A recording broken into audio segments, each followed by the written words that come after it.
Fortunately, some things remain forever or another 10 years, perhaps. That's Bob Camblin, folks. And that one sentence, it really throws us right into the deep end of what we're diving into today. Yeah, it does, doesn't it? Welcome to the deep dive. You've given us a lot on this guy. We've got a fascinating collection all centered around this Houston artist, Bob Camblin. We've got his quotes, which are really thought-provoking, Yeah. a biography sketching out his life, and his book Zen and the Art of Enlightenment. We've even got a YouTube deep dive into one of his watercolors, Curios. It's a lot to cover. It is, it is. But that's why we're here. Whether this is your first encounter with Camblin or you're looking to, really get a deeper grasp of his work, our goal today is to pull out the really essential insights from all of this material. We're going to try to extract the essence of his artistic vision and his philosophy. Yeah, think of it as a shortcut, to understanding this kind of complex and fascinating world that he created. It's a curated pathway into the world of Bob Camblin. Exactly, exactly. So we're not aiming for an exhaustive biography or anything like that, but we really want to bring out those key aha moments. Recurring themes. Yeah, exactly. The recurring themes that just jump out from the material you've given us. Think of us as your companions as we go on this journey, through this artistic terrain. Your guides. Exactly, your guides, yeah. So who was Bob Camblin? I mean, he was born in 1928 and passed away relatively recently on December 3rd. And what strikes me is the breadth of his experience, right? He wasn't confined to just one artistic sphere. He taught at all these prestigious institutions. Oh, yeah. The Ringling School of Art, the University of Illinois. And even Rice University, right here in Houston. Yeah. I mean, that teaching career, to me, that suggests a really interesting kind of dynamic. You've got this artist developing this unique vision, but at the same time, he's engaging with, emerging talent. He's shaping young minds. It makes you wonder what it was like to be in his classroom. Right. And then there's a shift in 1976, according to the biography. It seems he moves away from academia and towards this more, how do you say it, like solitary existence. A nomadic existence. Dedicated solely to his art. Exactly, exactly. I mean, this kind of transition, you see it a lot with artists, right? It often signals some kind of fundamental shift in their core beliefs maybe, or their creative direction. An evolution, perhaps. Exactly. And his work, I mean, we've got oils, watercolors, drawings, prints.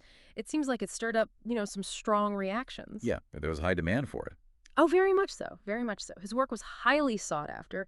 Clearly, collectors, they valued his unique perspective. And the book Zen and the Art of Enlightenment, it seems like it was almost intended to kind of bridge that gap, right? To help a wider audience understand his journey. Exactly. And then, of course, we can't forget about his Fulbright scholarship to Italy early in his career. I mean, imagine, being exposed to the masterpieces at the Uffizi. Oh, and the Capuchin catacombs. Those images are incredibly powerful. I mean, those experiences, they must have had a profound impact on him. You can definitely see it, right? Absolutely. You see it in those abstract, figurative elements that became a hallmark of his work. Exactly. Exactly. And then later, this more introspective phase, it's like you've got this almost like a dialogue happening, right? Between these influences. Between external influence and internal exploration. Yeah. Yeah.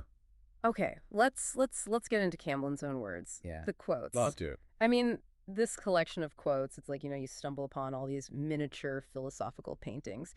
Each one... Old seeds of thought. Yes, exactly. And that opening line, fortunately, some things remain forever. Or another 10 years, perhaps. I mean, right off the bat, you get this, his keen awareness of impermanence, even in things we think of as lasting. It's like he's acknowledging the illusion of permanence, right? Yeah. Yeah. And then you've got Saltaire Summer 1967. It's not just a date. It evokes this whole atmosphere, right? And then he follows it with this reflection on aging and decay. And it's all just reinforcing this core theme, right? The fleeting nature of existence. It seems to be a fundamental part of his worldview. Yeah. And it's not just, casual observations. These are deep kind of, these are his fundamental beliefs. His bedrock. Yeah. And then he talks about looking into the atom and finding what you need and how it's all there, magic, philosophy, art.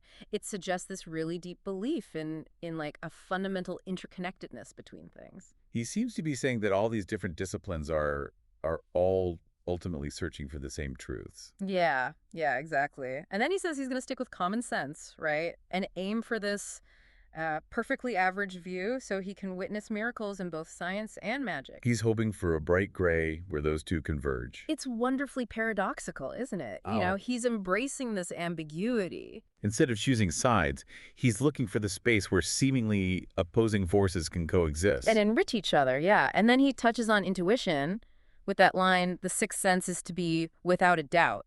It's like he's talking about this level of knowing that's beyond just pure, rational thought. It's a knowing that comes from a deeper place. Exactly. And then we get this glimpse of almost like inner conflict as this bright day, and I soar. How cruel that my soul is attached to this earth, and yet, Mm. it's powerful. It speaks to that human tension between our aspirations and the limitations of our earthly existence, right? Yeah, it really does. And then he talks about honesty, about how he can't lie to himself, not for very long, and how that leads him to surrender to nature. There's a connection there between inner truth and a connection with the natural world. And then he gives us this concise philosophy almost. The light is all you need. The end is to evolve by doing the best you can. The means is to amplify what you're doing and believe. I mean, that's it right there, right? Purpose and process in a nutshell. Yeah. Inner conviction and dedicated effort.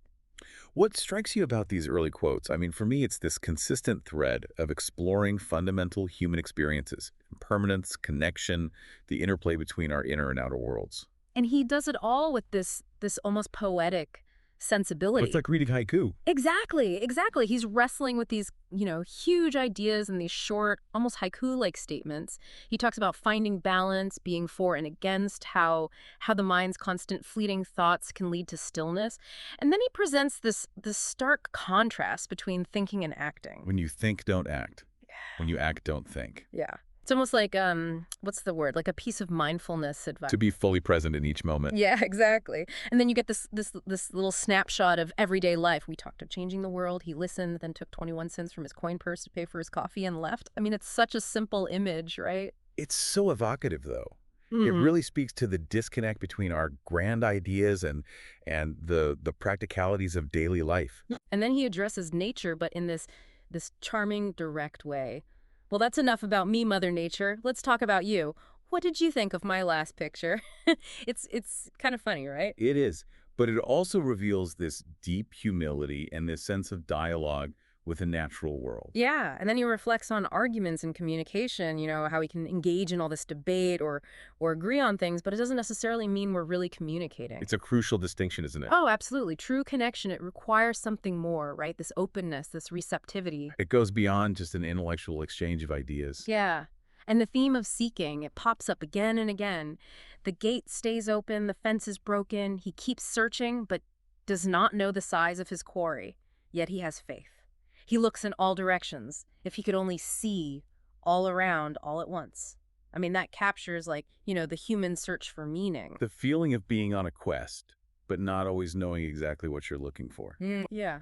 And he talks about revolution and evolution, how the first can stem from misunderstanding, while the latter represents true understanding. Finding equilibrium within ourselves. Yeah, and then there are these simple truths that emerge, like you never miss the water until the wells run dry, and these moments of beauty, like the starlings perched on broken branches, the endless cycle of the clouds, is like he's noticing beauty everywhere. He's finding the extraordinary in the ordinary. Yeah, and then he talks about human connection to nature. There, beneath those rocks, poor fish, trapped by the changing tides, so much like us. And then the experience of looking in a mirror. Ah, this strange mirror bright face cupped between my hands makes me seem so young. It's so personal, right? It is. And then there's this quote about hidden layers of reality.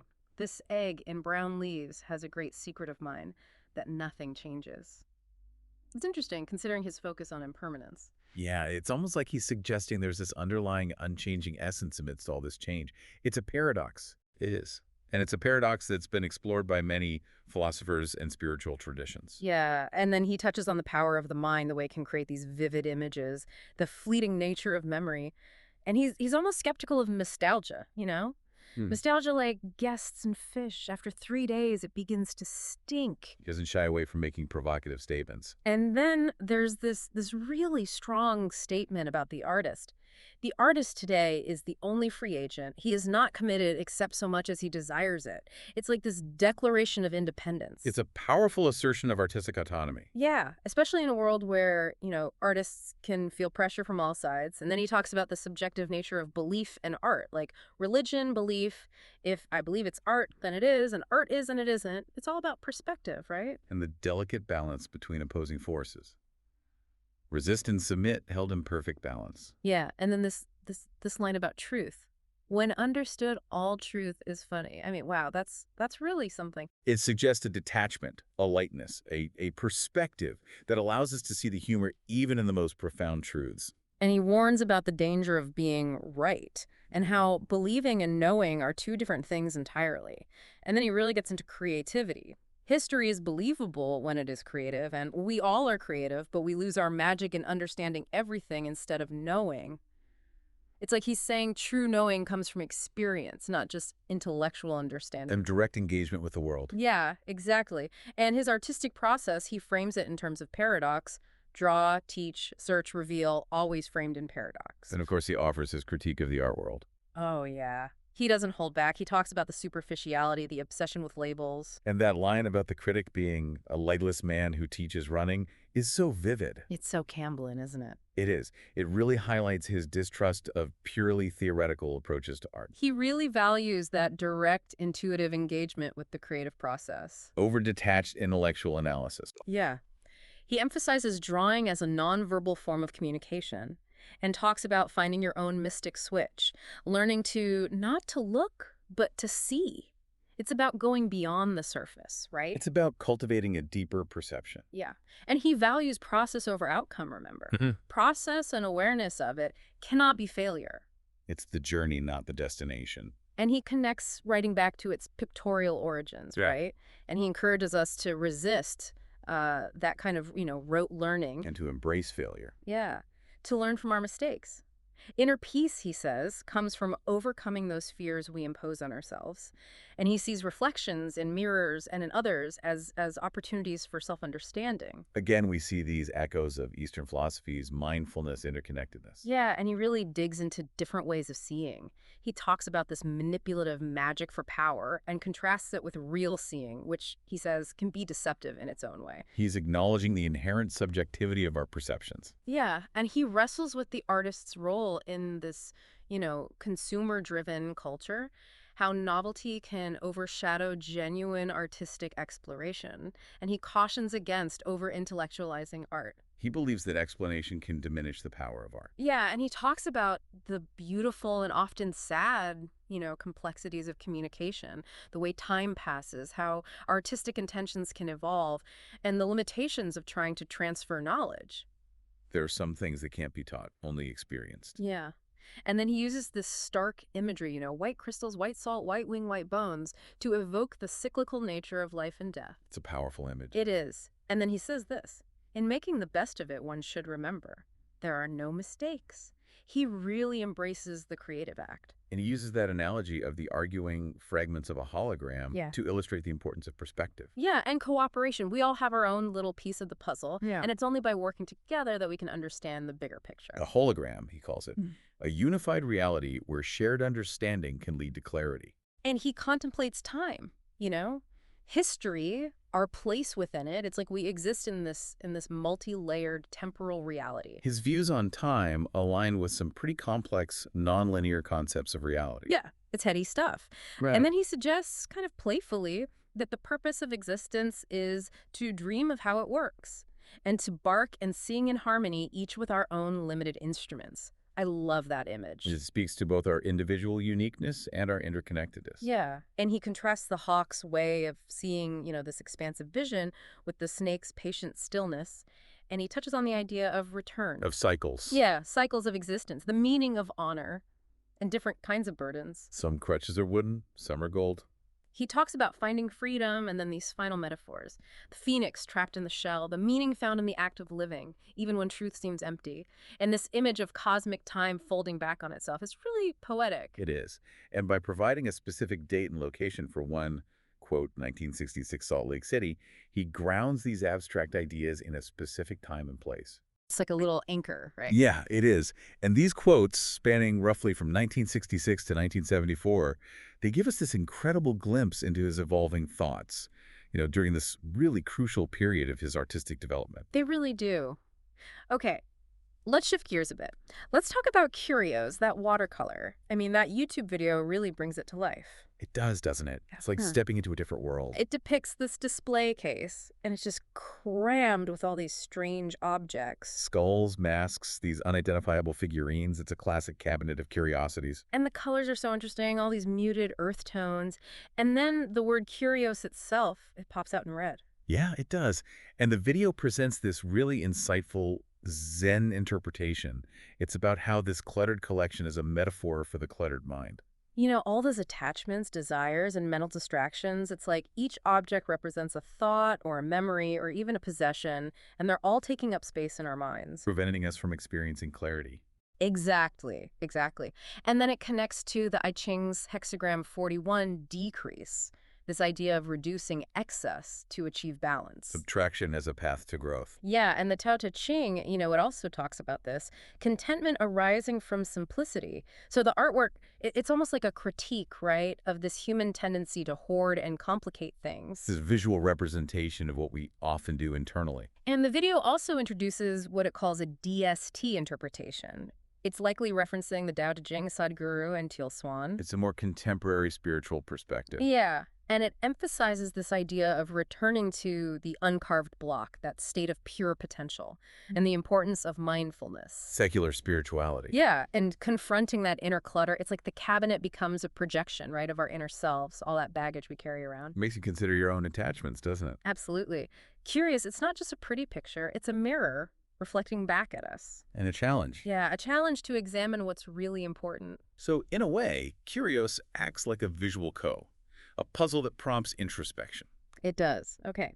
Now let's delve into Zen and the Art of Enlightenment, the book itself.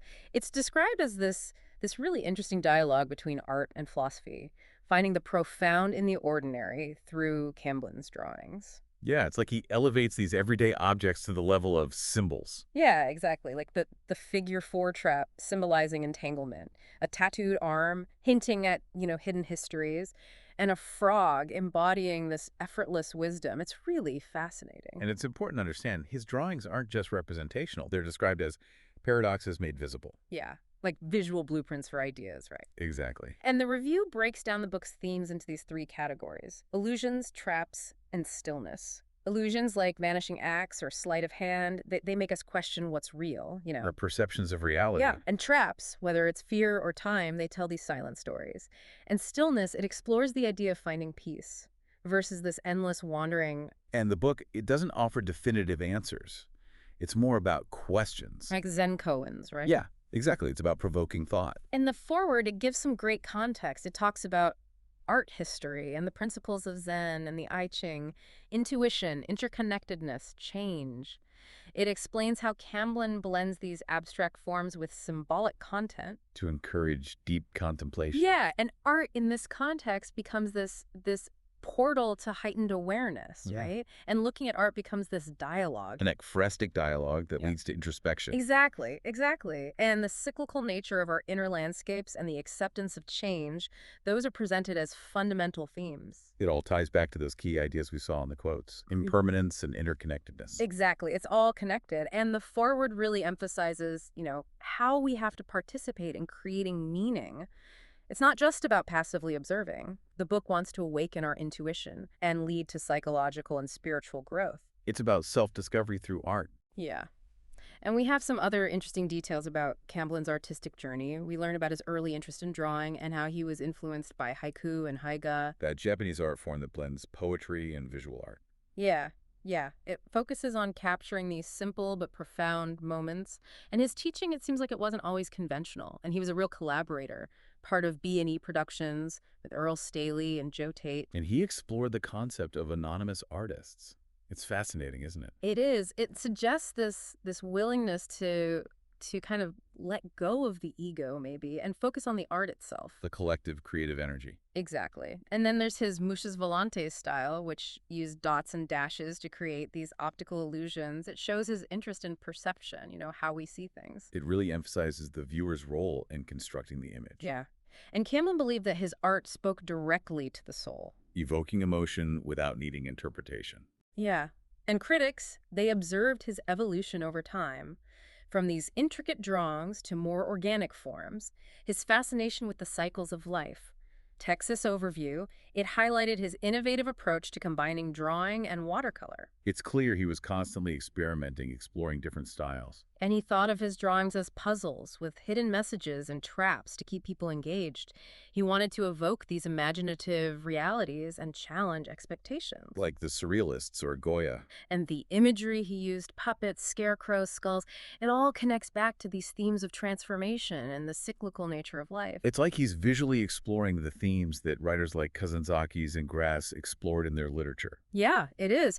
And then there's this quote about his approach. If you think it's funny, I'll get serious. And if you think it's serious, I'll make a joke of it. I mean, that's so Camblin, right? It really is. He keeps you guessing. And later in his career, he created these interwoven drawings and watercolors with camouflaged images that you had to really look for. It's like there are layers of meaning that unfold over time. A journey of discovery within each piece. And then we get these personal recollections from the people who knew him.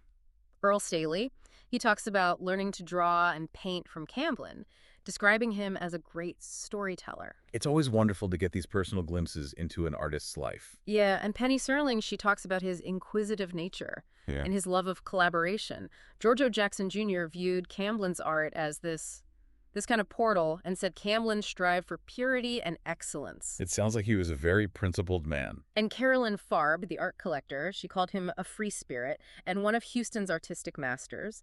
And Pete Gershon, the art historian, he referred to Camblin as this mystical trickster figure ripe for rediscovery. It's a perfect description, isn't it? It really is. And we hear about his time away from the art world, moving to Oregon and Louisiana. And his studio, it was described as this wizard's den full of, curiosities, like his watercolor. It's like life imitating art. And he adopted this Mr. Peanut persona and eventually started signing his work as anonymous. It all ties back to that idea of transcending the ego, doesn't it? Yeah, it does. And apparently there were challenges in getting him a museum show, which adds to this sense of him being kind of elusive. And Earl Staley concludes by saying that he's remembered as a friend and a teacher. That says it all, doesn't it? It does. So, to recap, we've gone deep into the world of Bob Camblin, his quotes, his art, his life, and we've seen this consistent exploration of perception. Of questioning reality and searching for meaning. And for you listening, I hope this deep dive has been more than just information. I hope it's been an aha moment. A realization that engaging with Camblin's work, it's not just about looking at art, it's about embarking on this personal journey of self-discovery. Yeah. And if you're intrigued, go seek out his art, read his book, and maybe inspired by Curios, take a moment to think about what you might want to let go of in your own life. What clutter might you release? Yeah. So here's a final thought for you to consider. In a world obsessed with accumulating things, possessions, information, even the need to be right, what wisdom can we find in embracing simplicity? In questioning our attachments, in being present in this moment. That's what Bob Camblin's legacy seems to suggest. Thank you for taking this deep dive with us. Thanks for listening. We'll see you next time. Bye.